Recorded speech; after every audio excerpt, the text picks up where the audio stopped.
Perkenalkan, nama saya Farah Fiastuti Megatari dari kelas Rekayasa Nilai C dari Universitas Diponegoro. Pada paparan kali ini saya akan memaparkan tentang rekayasa nilai yang dilakukan untuk studi yang dilakukan oleh California Department of Water Resources untuk fasilitas True Delta.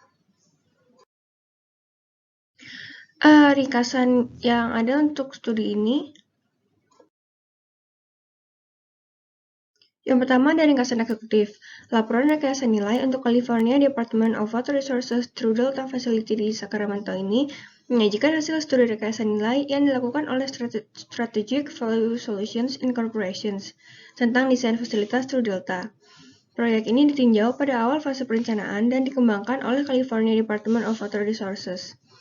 Studi rekayasa nilai ini mencakup workshop 5 hari yang dilaksanakan selama 40 jam dengan tim multidisiplin yang diketuai oleh John L. Robinson di Sacramento, California. Kemudian ada ringkasan deskripsi proyek, yaitu proyek ini berfokus pada alternatif untuk kanal periferal yang disusun sebagai solusi untuk memintas delta Sacramento dan San Joaquin River untuk mengirimkan air dari Sungai Sacramento langsung ke delta selatan. Alih-alih melewati delta, proyek ini mengusulkan rekomendasi baru berupa pembuatan kanal baru melalui bagian utara dari delta. Kanal baru ini nantinya akan mengarahkan air untuk dibuang di delta tengah. Tujuan dibuatnya kanal baru ini adalah untuk meningkatkan net outflow pada delta demi mengurangi salinitas di lokasi pembuangan air di delta selatan dengan mengurangi intrusi air laut. Karena aliran air pada delta berkurang akibat penarikan air selama periode kering dan kritis, air laut akan merambah lebih jauh ke delta selama siklus pasang tinggi. Kemudian, air dengan salinitas ini akan dialirkan ke stasiun pompa untuk mengeluarkan dan mentransfer salinitas ke hilir sungai. Kegiatan ini pun nantinya juga akan menaikkan biaya perawatan. Kemudian, tim proyek mempresentasikan konsep-konsep berikut kepada tim value engineering. Yang pertama itu pembuatan struktur pengambilan air baru. Yang kedua, struktur pengambilan air tadi harus memiliki struktur threshold dan feed screen berbentuk V atau gigi gergaji. Kemudian, stasiun pompa harus dibangun sebagai bagian dari struktur pengambilan air. Kemudian, air akan dikirim dari Hood, California ke South Fork.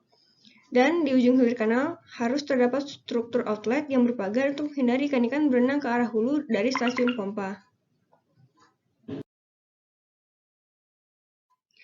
Kemudian analisis biaya proyek awal.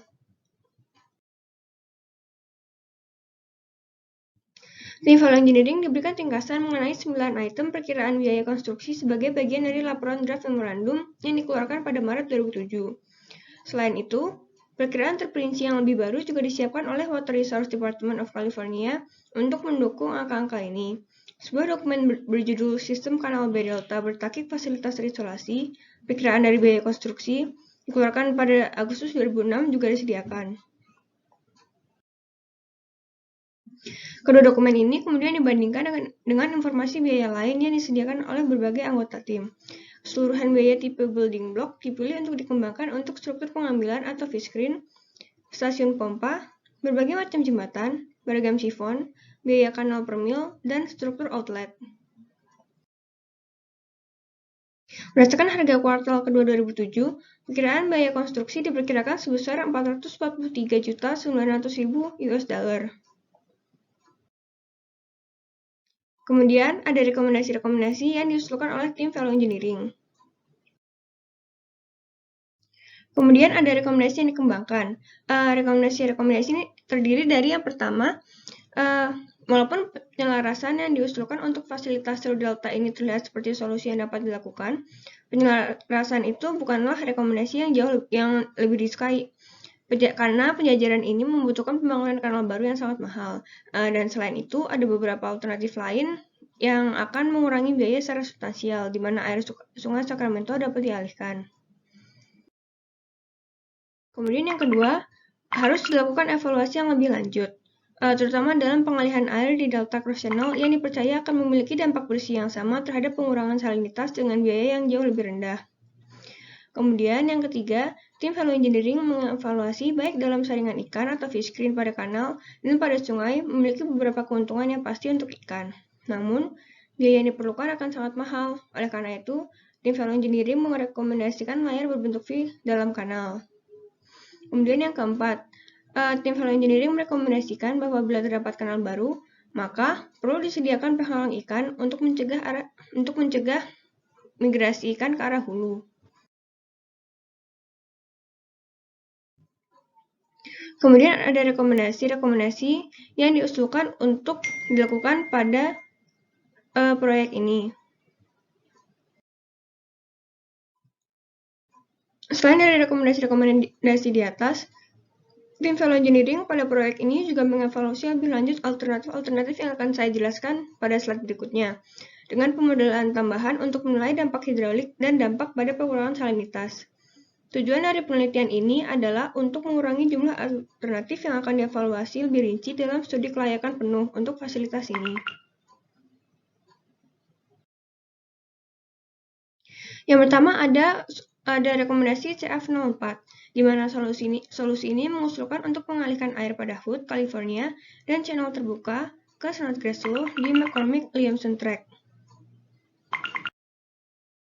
Kemudian rekomendasi awal yang diberikan untuk usulan CF04, yaitu mengalihkan kontribusi CFS air dari Sungai Sacramento untuk dilepaskan di South Fork menggunakan saluran trapesium seperti yang ditunjukkan dalam memorandum TDF.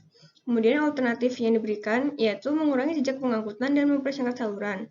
Pengurangan EC serupa diharapkan pada pompa dengan biaya yang jauh lebih murah. Menerapkan langkah-langkah yang layak untuk mengurangi penampang saluran, meminimalkan akuisisi jalan, dan biaya lingkungan, sosial, dan ekonomi.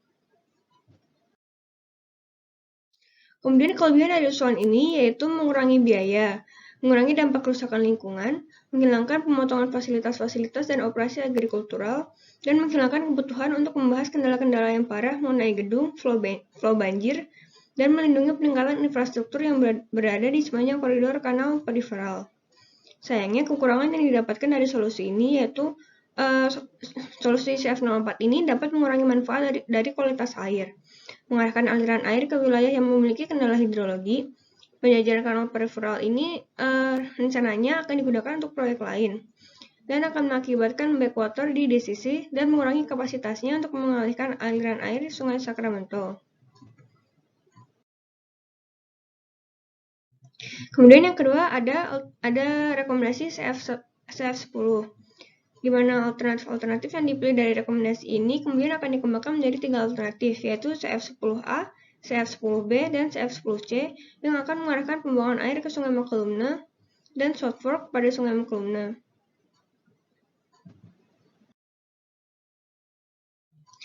Di mana kelebihan dari usulan CF10 ini yaitu masing-masing alternatif akan memberikan pengurangan biaya proyek yang cukup signifikan. Pengurangannya memerlukan right of way dan dampak lingkungan dan ekonomi yang terkait. Konsepnya tidak menggunakan lokasi di Hood, yang kemungkinan besar lokasi ini dibutuhkan untuk pembuatan kanal periferal di masa depan, dan menyisakan 4.000 CFS di Sungai Sacramento dari Hood ke kota Locke. Kemudian kekurangan dari usulan ini yaitu dapat terjadi kemungkinan akan ada pengurangan manfaat dalam ekspor kualitas air. Kemudian ada kemungkinan terjadinya dampak negatif pada lingkungan maupun publik. Kemudian dapat mempengaruhi sistem hidrolik di kanal Delta Cross.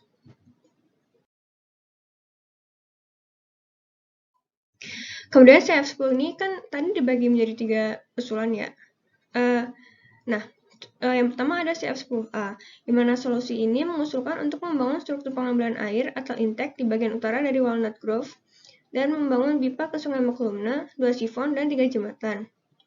Untuk CF10B, solusi ini mengusulkan untuk membangun struktur intake dan kanal untuk mengambil kebutuhan 4.000 CFS yang diperlukan dengan 3 jembatan dan tanpa sifon. Kemudian untuk CF10C, solusi ini mengusulkan untuk membangun struktur pengambil air di bagian utara dari Walnut Grove dengan pipa transisi menuju kanal sejauh 2,5 mil ke South Fork, dan juga dibangun 3 sifon dan 5 jembatan.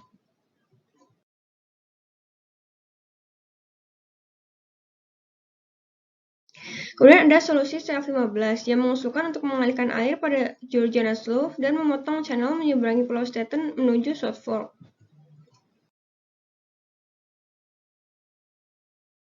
Rekomendasi awalnya yaitu melibatkan asupan 4.000 CFS di Hood, California dengan pembuangan ke South Fork di dekat Beaver Slough dan mencakup komponen-komponen seperti yang tertera pada presentasi. Kemudian alternatif yang diberikan yaitu mengalihkan 4.000 CFS air di Sungai Sacramento untuk dipindahkan ke South Fork yang terletak di utara pertemuan sungainya dengan Beaver Slough. Ukuran saluran pengalihan pun dibuat sama dengan konsep aslinya. Fitur-fiturnya termasuk fitur-fitur yang sudah tertera pada presentasi. Kelebihan dari usulan ini yaitu perlu dibandingkan antara saluran sepanjang 4,2 mil dengan 12 mil. Tidak ada penanganan ikan di bagian hilir layar. Perlu dibandingkan penggunaan jumlah sifonnya. Terdapat satu jembatan jalan umum. Air yang dialihkan akan bertahan pada arus sepanjang 23 mil lebih jauh. Pompa memiliki head yang lebih rendah dan tidak memerlukan trash rack. Sedangkan untuk sisi negatifnya yaitu pengurangan kualitas air, biaya right of way yang lebih mahal, sedikit berada di luar batas ROD, konstruksi sifonnya lebih sulit, layarnya memerlukan biaya yang lebih tinggi dan pembuatannya lebih sulit.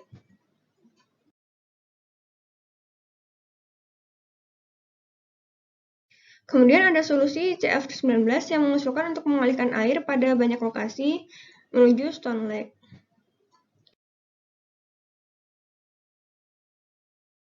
Rekomendasi awalnya yang melibatkan asupan 4.000 CFS dengan pembuangan ke South Fork dari Sungai McClellan di dekat Beaver Slough dan mencakup komponen-komponen yang sudah tertera pada presentasi. Dan diberikan alternatif berupa penyediaan pengalihan air di beberapa lokasi yang memiliki kapasitas pengalihan gabungan hingga 4.000 CFS. Lokasi, kapasitas, dan konfigurasi masing-masing pengalihan akan dikembangkan berdasarkan kapasitas saluran penerima hilir yang ada. Kelebihannya yaitu saluran pembawanya lebih pendek dan lebih kecil, kapasitas yang lebih besar, dapat mengurangi atau menghilangkan keperluan pembangunan pompa, memiliki fleksibilitas dan keandalan yang lebih bagus, mengizinkan variasi pada sirkulasi atau pola aliran delta, memiliki alternatif lokasi peralihan yang lebih beragam, desainnya sudah teruji standar, kemungkinan memiliki biaya yang lebih rendah, dan perawatan daratan sekitar existing, menjaga lokasi di HUT untuk keperluan konstruksi di masa yang akan datang, menyisakan lebih banyak aliran di bagian hulu Sungai Sacramento, dan dapat dikerjakan bertahap. Sedangkan sisi negatifnya yaitu biaya operasi dan pemeliharaannya lebih tinggi, kurang ekonomis. Dapat terjadi pembesaran pada saluran yang sudah dibangun, kemungkinan besar terjadi peningkatan kualitas air yang lebih kecil dibandingkan alternatif yang dimiliki oleh DPR, dan kemungkinan terjadi lebih banyak backwater. Kemudian ada usulan CF38 yang mengusulkan untuk memperbesar kapasitas pada DCC dan mengawasi aliran airnya, serta menambah fish screen. Rekomendasi awalnya yaitu fasilitas DCC yang ada menghubungkan Sungai Sacramento dengan delta pusat dan selatan melalui Snodgrass Slough dan sistem Sungai McClellan. Fasilitas pengalihan yang dimiliki dan dioperasikan oleh USBR pada saat ini mampu mengalihkan hingga sekitar 9.000 CFS air dari Sungai Sacramento. Kemudian alternatifnya, dengan mengasumsikan bahwa pengurangan salinitas tambahan di fasilitas ekspor delta dapat diwujudkan dengan peningkatan-peningkatan tertentu, alternatif ini akan melibatkan perbaikan gerbang di sisi yang ada, meningkatkan kapasitas pengalihan di sisi, memperluas saluran pengalih di sisi, menyediakan fish screen, dan penyediaan sistem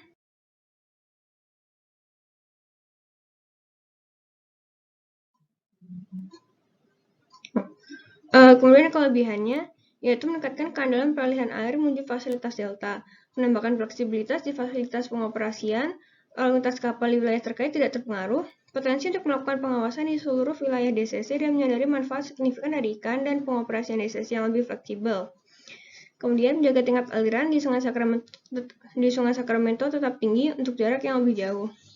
Dan kekurangannya yaitu tidak diketahui sejauh manakah peningkatan saluran hilir diperlukan. Dapat mengakibatkan perubahan yang lebih cepat dan sering pada elevasi tinggi permukaan air bagian hilir, dan pengalihan air yang ditingkatkan dapat mendorong terjadinya pengurangan penggunaan air. Kemudian ada usulan DF01 yang diusulkan untuk membuat pelat vertikal pada sungai. Namun alternatif ini tidak dipertimbangkan karena biaya yang dilaporkan meningkat. Rekomendasi awalnya yaitu mengusulkan fish screen berupa layar berbentuk V di dalam saluran intake, yang akan dilengkapi dengan sistem pembersihan otomatis, penyekat yang dapat disesuaikan, sistem pengumpulan puing, bagian struktural gorong-gorong tulang, dan jalan akses. Kemudian alternatif yang diusulkan yaitu fasilitas penyaringan ikan yang diusulkan di sungai akan mencakup sekitar 1.200 kaki dengan layar sepanjang 20 kaki. Dan fasilitas ini akan mencakup 67 bay yang masing-masingnya selebar 15 kaki dan kedalaman 20 kaki. Kelebihannya yaitu ikan-ikan tidak ditangani sehingga dibiarkan begitu saja di sungai. Puing-puing tetap berada di sungai dan melewati hilir, dan tidak memerlukan pemompaan bypass atau saluran bypass kembali ke sungai. Sedangkan sisi negatifnya yaitu biaya konstruksinya jauh lebih tinggi. Konstruksinya memerlukan cover dam yang lebih besar, memerlukan pemeliharaan yang lebih banyak, dan konstruksi di sungai memerlukan periode avoidance yang lebih lama.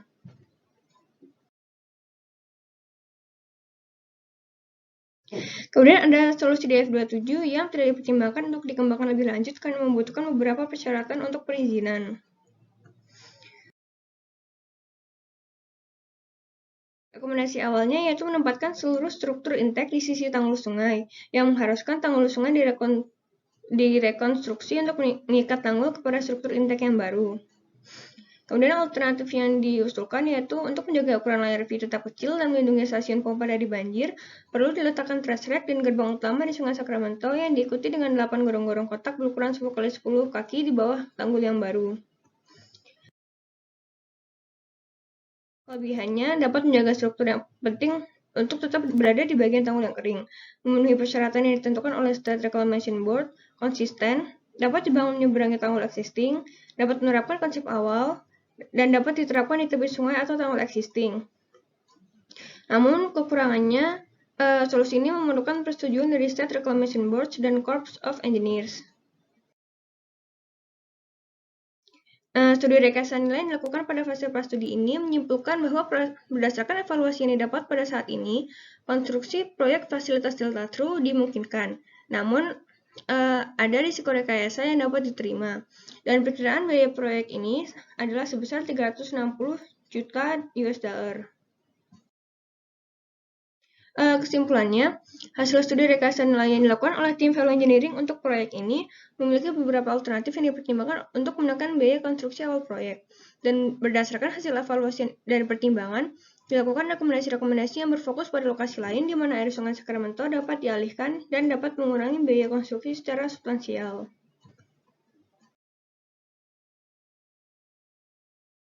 Sekian pemaparan tentang studi value engineering dari saya. Semoga dapat memberikan insight yang bermanfaat. Terima kasih.